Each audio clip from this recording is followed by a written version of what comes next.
Diba sabi ko, wag kang lalabas? Ha? Tingnan mo yung itsura mo. Ang dumi mo. Ha? Tingnan mo yung itsura mo. Diba sabi ko, wag kang lalabas?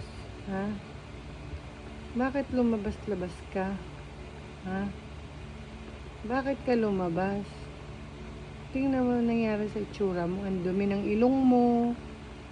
Ang dumi ng mukha mo. Kaya ayaw kitang palabasin kasi magkakaroon ka ng kuto sa labas. Diba? Naintindihan mo ba, Kuwaite? Ha? Kaya kita hindi pinalabas kasi nagkakaroon ka ng kuto. Ha? Pati galis. Kung ano-ano dong ginagawa mo sa labas. Pag nasa labas ka, nagpag-away ka. Buti nga ngayon, walang bangas yung mukha mo, oh. Hindi mo itsura mo. Natutuwa ka sa itsura mo? Ha? Itsura nito. Hindi mo itsura mo. Ah!